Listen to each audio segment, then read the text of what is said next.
할렐루야. 네, 오늘 또 이렇게 오늘 날씨가 너무 좋습니다. 화창한 날씨 주신 주님께 정말 감사와 찬송과 영광을 드립니다.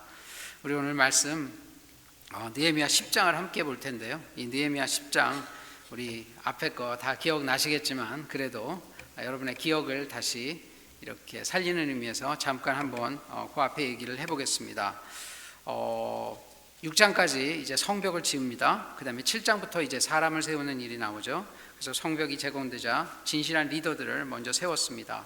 이렇게 정치적 리더하고 종교적 리더가 정비되자 그 후부터 일반 백성을 준비시켜 나갑니다.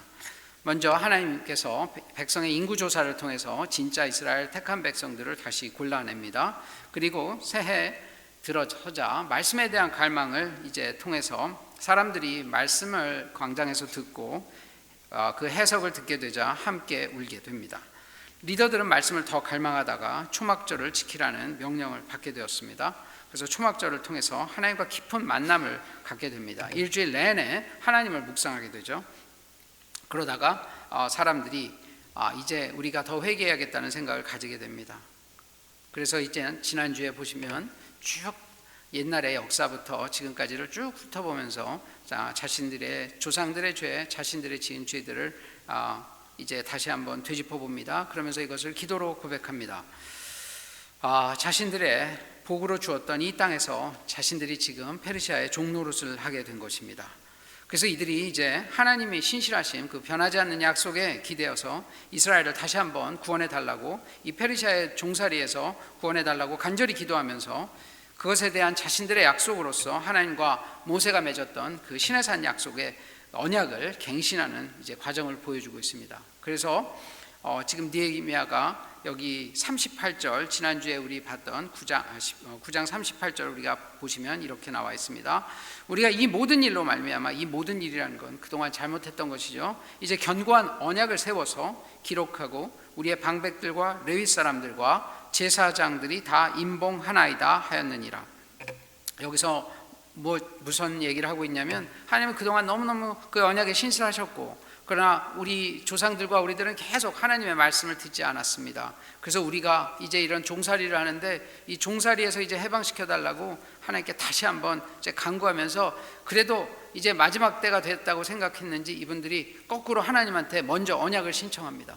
그전에는 하나님께서 먼저 언약을 주셨는데 이제는 인간이 하나님한테 우리가 이 언약을 지키겠다고 하고 사인을 하는 그런 장면입니다.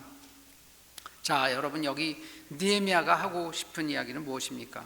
이렇게 인간이 불수종함에도 불구하고 하나님은 사랑으로 인내해 주시고, 특히 이 언약 관계에 있는 백성들에게는 아무리 계속적으로 반복해서 잘못을 저질러도 하나님은 회개하면 용서해 주신다는 이야기입니다. 그래서 느헤미야가 바로 이 언약의 근거에서 하나님 앞에 나옵니다. 그래서 그러한 긍휼을 베풀어 달라고 이렇게 이야기합니다. 여러분, 느헤미야 그 이름 기억하세요? God comforts you. God comforts you.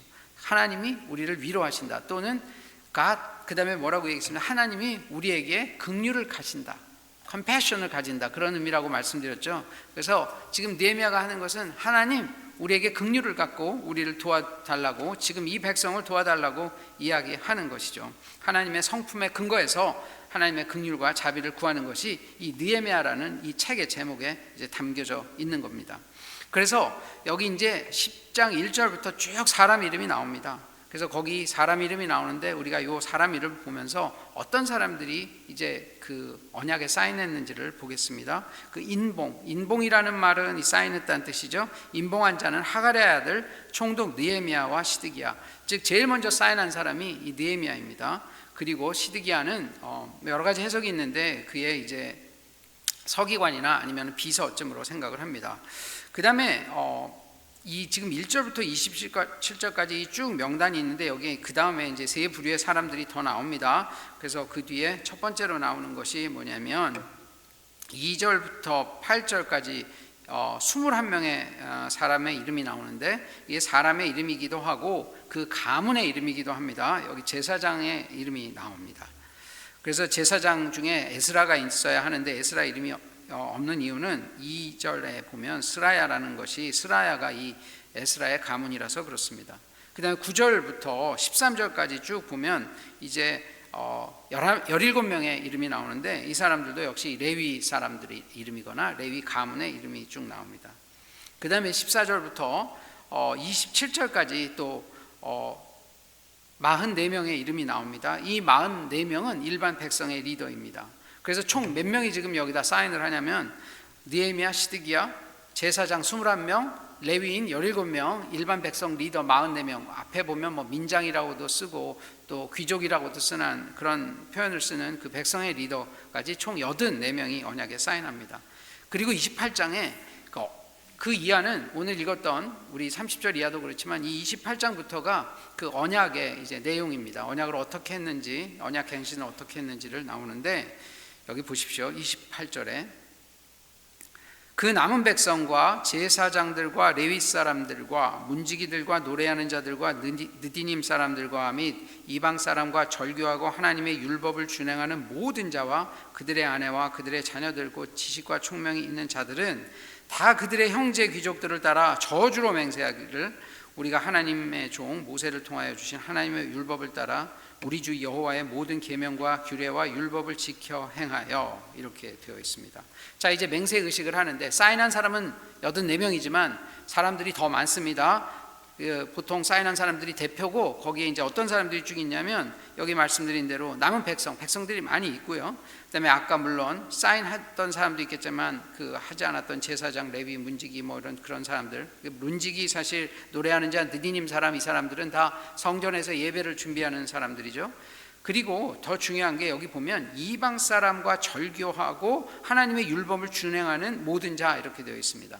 그러니까 지금 이분들이 왜 이방 사람과 절교하라고 딱 여기에, 다른 데는 이제 구체적인 이름이 없는데 왜 요 얘기만 있냐면, 우리가 이제 앞으로 보겠지만 이 사람들이 생각하기에 지금 자신들이 망한 이유는 뭐라고 생각하는 것입니까?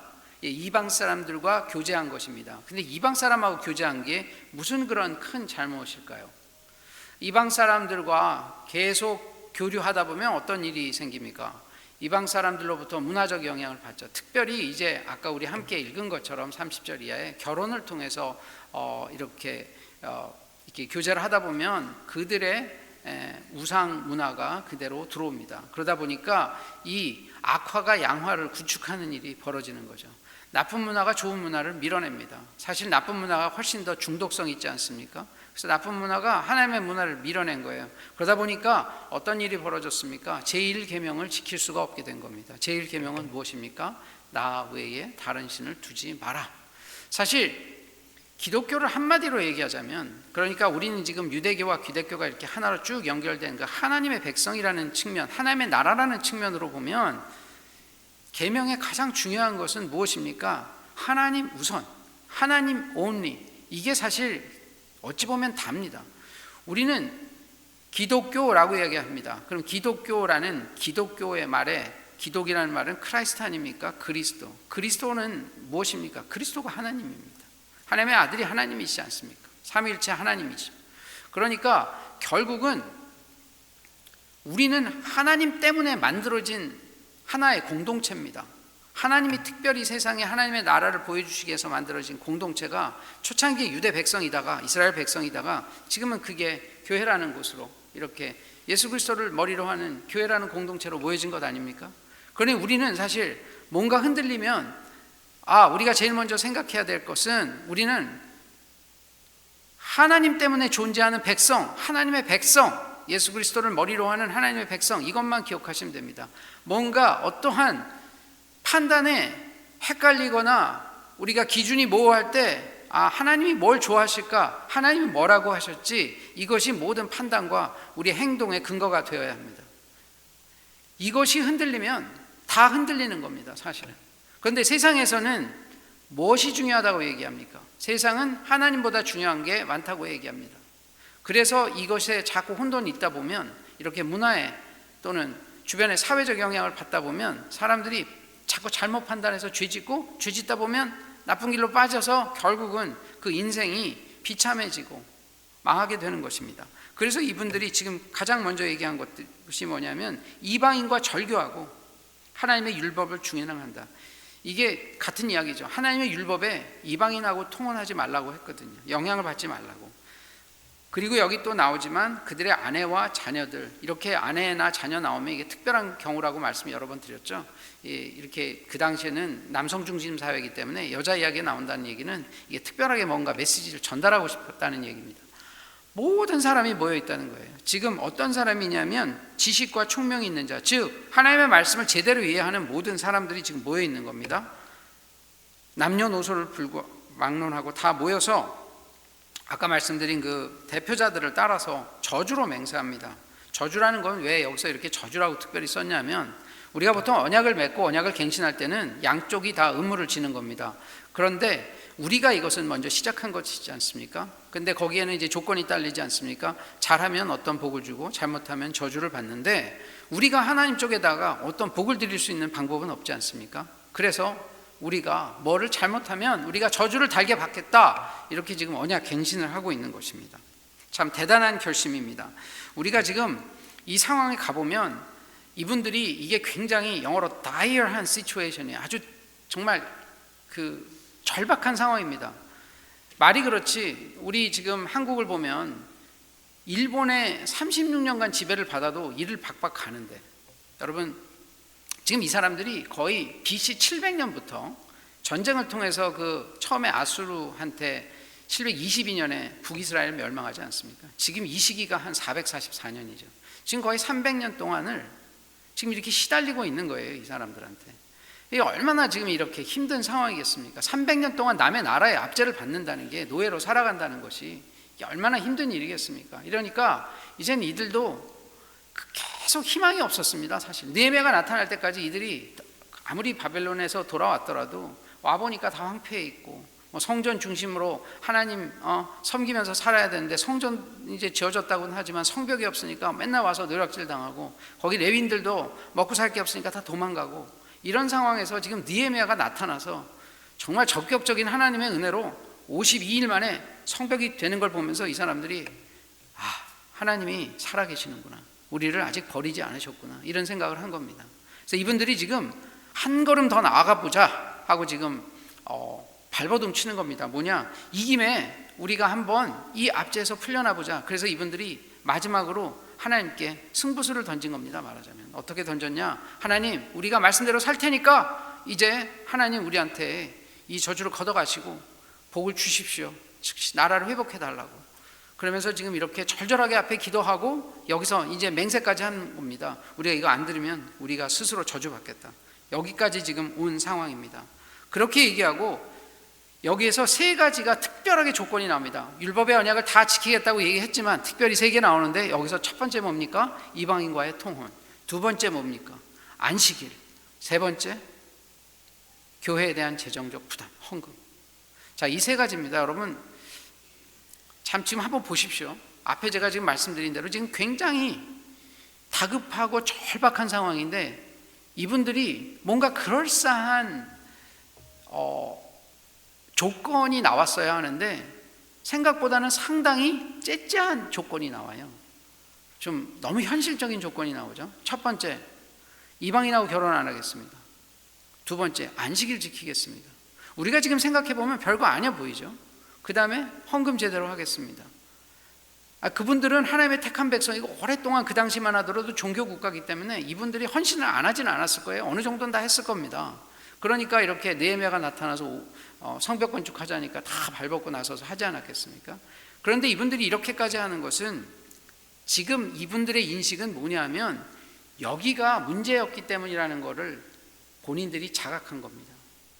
여러분, 죄가 들어올 때 굉장히 그럴싸한 대의명분을 갖고 들어옵니까? 그렇지 않습니다. 굉장히 자질구레한 면부터 치고 들어옵니다. 여러분, 우리의 원죄가 뭐였습니까? 아담과 하와가 선악과 따먹은 거죠. 굉장한 범죄입니까 그게? 별거 아니에요.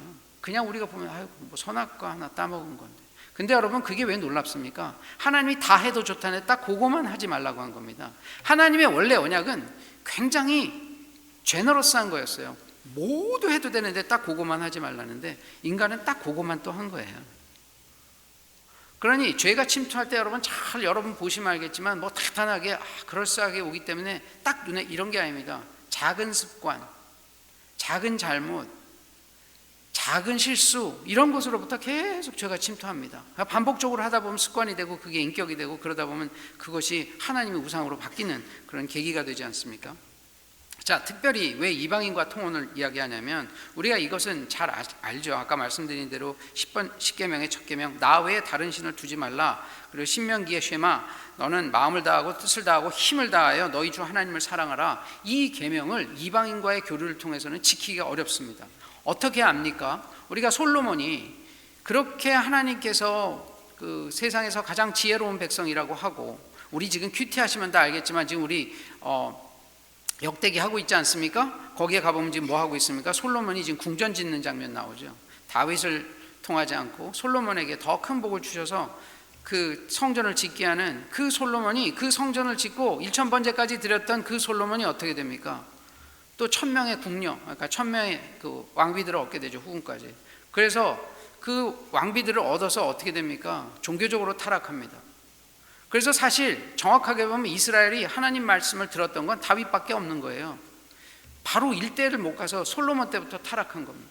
하나님이 그렇게 영원한 왕의 약속을 주셨음에 불구하고 다윗 딱 한 명 빼놓고는 끝도 없이 계속, 물론 다윗도 죄가 있지만 어쨌든 다윗은 말년에는 그래도 하나님께서 원하시는 일을 다 잘 감당하고 죽게 되었죠. 솔로몬 때 벌써, 그러니까 왜냐하면 결혼을 하게 되면 당시만 다 부족 국가이기 때문에 부족마다 부족을 지켜달라는 신상이 있습니다. 그 신상을 가져와서 그 신상을 통해서 자기의 그 평안과 경제적 번영을 빌었기 때문에 모든 그 부인들이 신상을 가져오죠. 그래서 보면은 말씀드린 대로 그 건너편, 그 성전 건너편에 있는 산에 수많은 산당과 그 신전이 있어서 거기가 나중에 이름이 멸망산으로 붙지 않았습니까? 멸망의 근원이 어디서 옵니까? 그런 별거 아닌 것 같지만 정치적으로 안정시키기 위해서 하다 보니까 이방인과의 결혼을 통해서 왔습니다.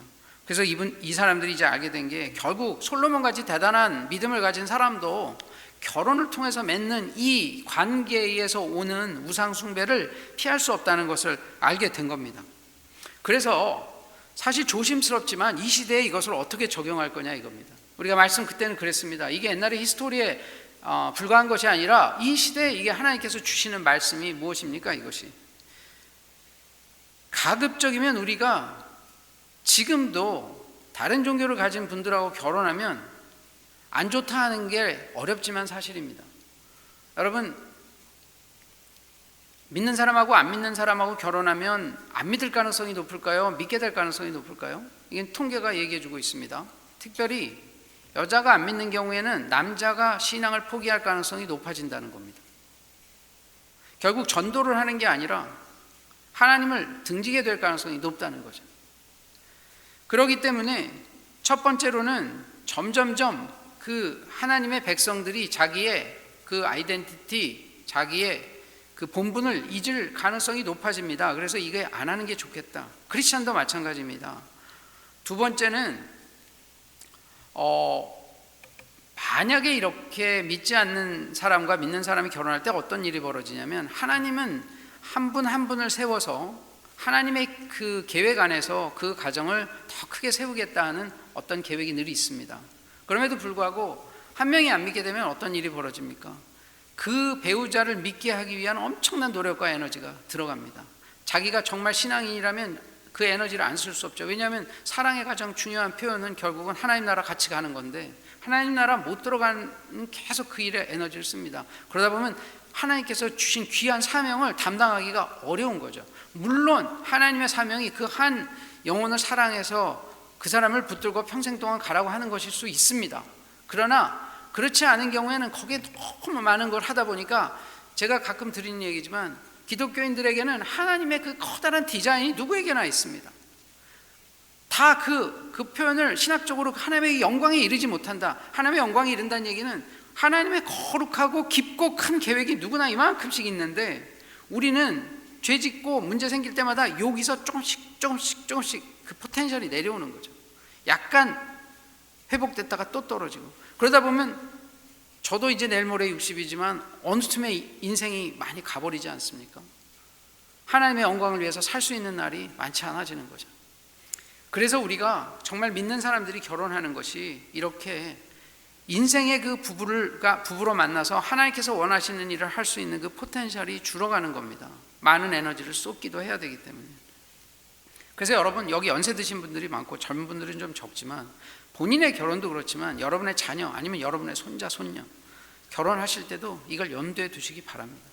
여러분, 우리가 왜 그러면 다른 종교를 갖는 사람하고 결혼하는 거에 대해서 그렇게 관대할까요? 이유는 하나입니다. 사실 잘 들어가 보면 조건 때문에 그렇습니다.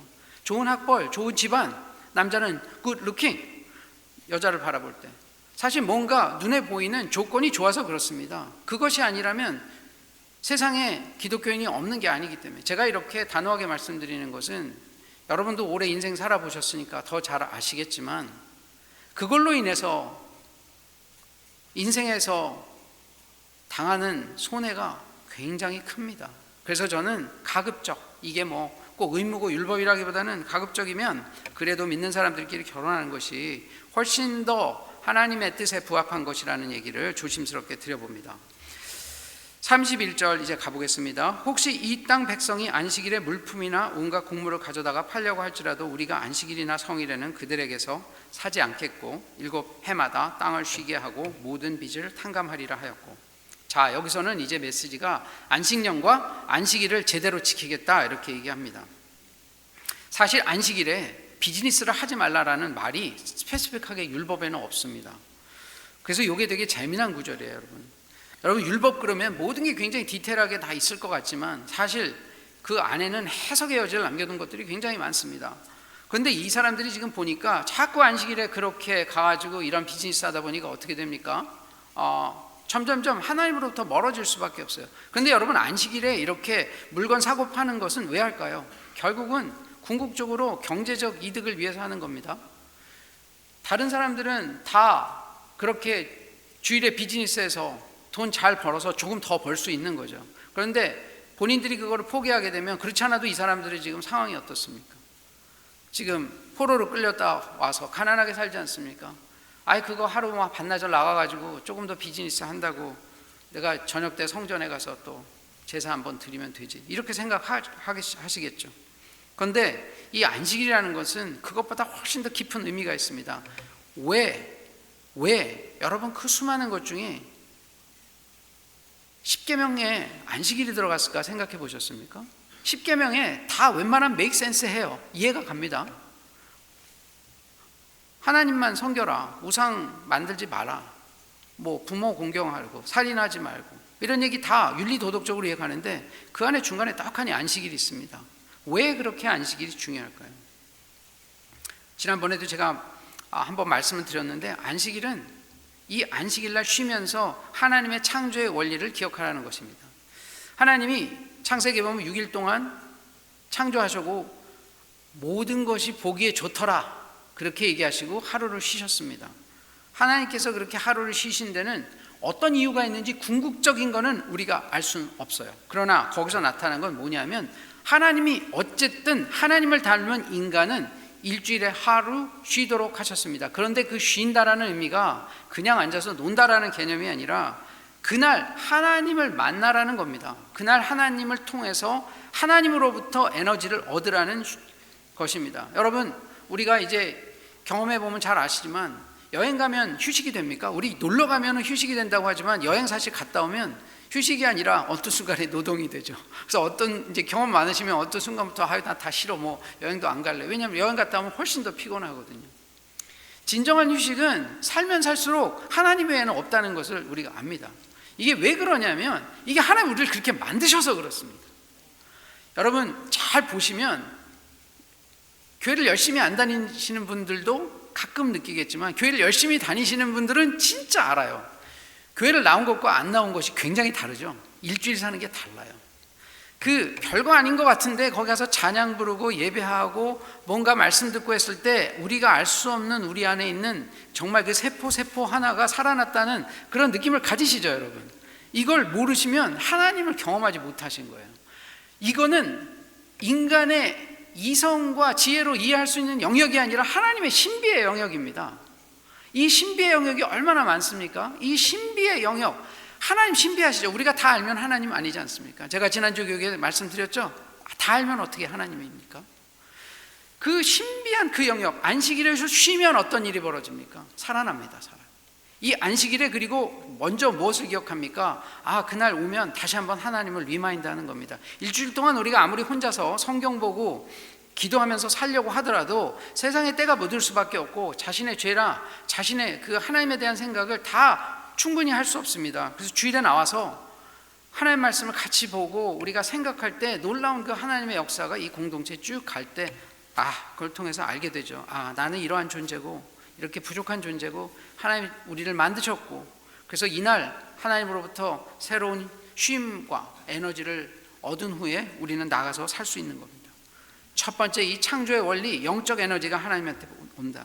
그 다음에 또 하나는 하나님께서 이제 그 출애굽기에 가보면 안식일에 대해서 얘기할 때는 이게 구원의 날을 기억하라는 겁니다. 하나님, 이 안식일을 쉼으로써 무엇을 기억하는 거냐면 당신이 구원받았다 하는 그 하나님의 증표를 우리가 몸에 갖는 겁니다. 그래서 이 안식일 쉰다, 지금으로부터는 주일을 지킨다라는 이야기는 뭐냐면 우리가 하나님의 선택한 백성이라는 우리의 증표입니다. 그래서 교회를 간다라는 것은 굉장히 멋있는 거예요. 여러분 가끔 그 유대인들 공동체에 그 금요일날 밤이나 이렇게 토요일날 이렇게 빵모자 쓰고 가는 거 보면 여러분 느낌이 어떻습니까? 생각보다 그게 그럴싸해 보여요. 여러분 그런 느낌 가지시죠? They are so special. 여러분 그 사람들 보면서 저들은 왜 저래? 그게 아니에요. 저도 기독교이고 뭐 유대교 아니지 않습니까? 그럼에도 불구하고 그런 걸 보면 저 사람들은 도대체 뭐길래? 우리는 다 지금 막 금요일 저녁 때 일하다 온 사람 많지 않습니까? 근데 그 사람들 탁 쉬고 거기서 다 이러고 걸어가지 않습니까? 차도 안 타고. 그럴 때 느끼는 그 감동이 있어요. 우리가 주일날 이렇게 하나님 전에 이렇게 나온다는 것이 우리에게는 엄청난 특권입니다. 우리가 정말 많은 사람들이 우리를 보면서 저 사람들은 어떻게 저럴 수 있지? 시간 나고 그러면 놀러 가야지. 시간 나고 그러면은 다른 거 해야지. 저게 어떻게 할 수 있나? 그래서 이 안식이라는 것은 하나님이 주신 특별한 날에 대한 우리가 증거로 갖고 있는 특별한 마커입니다. 그리고 또 하나 중요한 것이 뭐냐면 이날 우리가 쉬어도 하나님께서 공급해 주신다는 그런 하나님에 대한 믿음입니다. 보통 사람들은 하루 더 일하면 하루 더 먹을 게 생기니까 유리해서 이 경제적 번영을 위해서 포기할 수가 없는데, 우리가 이 안식일을 하루 쉰다는 이야기는 무엇입니까? 그날 내가 안 해도 하나님이 나한테 주신다. 저도 아시겠지만 이제 공부를 하지 않습니까? 연구를 해야 합니다. 연구를 하려면 사실은 시간과의 싸움이죠. 많이 들려붙어 앉아서 많이 쓰면 프로덕트가 납니다. 연구를 더 할수록. 그런데 제가 그 말씀드린 35세 그런 엄청난 그런 하나님을 만나는 경험을 한 이후부터 그것이 많은 시간을 교회에 와서 쏟아붓는 거예요. 상상할 수 없는 시간을. 제가 진짜 30대 후반에서 40대 초반에 그때 담임 목사님보다 교회에 더 많이 나왔어요. 그때 매일 나왔으니까 저는 매일 새벽 기도를 제가 인도했어요. 39, 41 그때. 집에서 4시 45분에 깨서 5시 15분에 교회 와가지고 뒤에서 아내랑 문 따고. 근데 제가 말씀드렸죠. 바로 그런 은혜 받기 바로 6개월 전에 제가 교회에서 시간이 아까워서 점심을 안 먹고 집에 가던 사람이거든요. 하나님의 은혜가 이렇게 놀랍습니다. 생각이 다 하루아침에 바뀐 거예요. 정말 그거를 뭐라고 표현하면 거룩한 낭비. 여러분 교회와 하나님을 위해서 거룩한 낭비를 한 것은 낭비가 아니라 뭡니까? 알고 보면 저축입니다. 여러분 아멘 하세요? 저는 제가 이거 라이프로 이렇게 좋은 저축이 없어요. 그때는 속이 너무 쓰려요. 너무 많은 시간을 시달려야 돼요. 그리고 여러분 교회에서 봉사하면 누가 박수 쳐주십니까? 교회 봉사 많이 하면 할수록 요거들 먹을 일이 더 많아져요. 이거 뭐 밥 차려놓으면 밥 왜 그렇게 차렸냐? 뭐 하고 그러면 여기서 열심히, 여러분 알죠? 자막 열심히 위해서 돌리고 나면 오늘도 또 자막 또 틀렸네 찬양할 때. 이게 교회에서 하면 할수록 좋은 얘기만 듣는 게 아니라 시험 들 일이 점점 많아져요. 그런데 이것이 무엇입니까? 하나님 나라에 저축하는 것입니다. 하나님 마음에 우리가 하나님 우리한테 갚아주실 일들을 계속 만들어내는 겁니다. 우리가 안식일을 저축하는 겁니다. 하나님 나라에 저축하는 것. 우리가 이 세상에서 못 받으면 언제 갚아주실까요? 하늘 나라에서 갚아주실 것입니다. 그리고 또 하나, 이제 안식일이 아니라 거기서 하나 더 나가서 안식년에 대한 얘기가 나옵니다. 이 안식년은 사실은 이렇게 7년마다 이렇게 무슨 빚을 갚아주고 하는 것도 사실 율법에 나와 있지 않습니다. 더해서 49년, 50년 되는 그때 희년 때 이렇게 하라는 이야기는 있지만, 여기서는 그런데 왜 이런 일을 벌이냐면, 우리 아까 5장 같은 데 보면 어떻게 나와 있습니까? 그 사람들이 너무 힘들고 어렵게 살다 보니까 자식을 노예로 팔아서 그 호구지책을 해야 되는 상황까지 갔습니다. 그러니까 느헤미야가 어떻게 합니까? 그 귀족들하고 민장들에게 이제 이자 받지 말고 그 다음에 가지고 있던 빚도 탕감해 주라 이렇게 하니까 그렇게 하겠다고 약속을 합니다. 이것이 이렇게까지 전체적인 약속으로까지 오게 된 겁니다. 자, 이걸 보면 우리 하나님 나라라는 것, 하나님 원하시는 것 바로 무엇이냐면, 이렇게 그러니까 주고 받는 게 이렇게 계산이 맞아 떨어지는 게 아닙니다. 상황이 어렵고 이런 경우에는 특별히 공동체에서는 많이 가진 분들이 더 많이 희생해야 돼요. 건강하신 분이 더 많이 시간을 보내셔야 하고, 재정적으로 있는 분들은 조금 더 희생하셔야 합니다. 시간이 있는 분들도 또 와서 봉사하셔야 해요. 그렇게 함으로써 교회라는 공동체는 크고 작은 것들이 하나님 나라에서 알게 모르게 평등하게 자라가게 되어 있습니다. 이것이 하나님 나라의 원칙입니다. 여기서 지금 이것을 이렇게 보여주고 있는 것입니다. 그리고 특별히 여기서 빚을 탕감해 준다는 말은, 우리가 이제 주기도문에 보면 이런 고백이 있습니다. 우리가 우리에게 죄 지은 자를 사하여 준 것 같이, 이 표현이 있는데, 사실 이 구절은 의역입니다. 죄를 사하여 준다는 것이 아니라 원문으로는 빚을 갚아 준다는 겁니다. 빚을 탕감해 준다는 겁니다. 그래서 우리가 우리에게 빚진 사람을 탕감해 준 것 같이 주님도 우리의 빚을 탕감해 주십시오, 이런 겁니다. 인간에게 가장 중요한 것이 무엇입니까? 돈입니다. 돈을 탕감해 준다는 것은 굉장히 엄청난 결정이에요. 여러분, 믿음의 마지막 단계에서 무엇이 열립니까? 김동호 목사님 표현에 하면 지갑이 열립니다. 믿음은 처음에 다 와요. 여기서부터 이렇게 쭉 옵니다. 머리에서부터 오고 가슴에서부터 오고 손발에서 오다가 마지막 단계의 믿음에서 뭐가 열립니까? 지갑이 열립니다. 그래서 그런 책을 쓰신 적이 있어요. 너의 지갑을 찢어라. 제가 굉장히 그거 보고 은혜 많이 받았는데, 저는 그리고 개인적으로 그 목사님의 팬이기도 합니다. 정말 이 시대에 몇 안 되는 말씀대로 사시고자 하는 목사님이라 저희가 다른 교회 다니면서도 목사님한테 정기적으로 그 목사님 단체에 헌금을 하기도 했었는데, 사실 어려운 문제입니다. 오늘 이 얘기를 조금 이따 더 하겠지만, 그래서 보면 이 사랑의 구체적인 표현이 사실은 많은 부분 재정으로 나타납니다. 그래서 하나님 나라가 민주주의나 우리 자본주의와 다른 것은 물질이 없는 사람을 물질이 있는 사람들이 도와주는 것이 하나님 나라이고 실제 교회가 가져야 되는 태도입니다. 그 다음에 이제 32절부터 쭉 나오는 이야기는 무엇이냐면, 이제 스스로 규례를 이게 자기들이 규례를 정했습니다. 각기 세겔의 3분의 1을 수납하여 하나님의 전을 위하여 쓰게 하되, 그 진설병과 이렇게 소제와 번제와 절기에 쓸 것과 성물과 속죄제와 하나님의 전의 모든 일을 위하여 쓰게 하였고. 자, 이제는 무슨 얘기를 하는 거냐면, 하나님의 전을 섬기기 위해서 스스로 이런 법을 만들어서 헌신하고 책임을 지겠다고 약속을 합니다.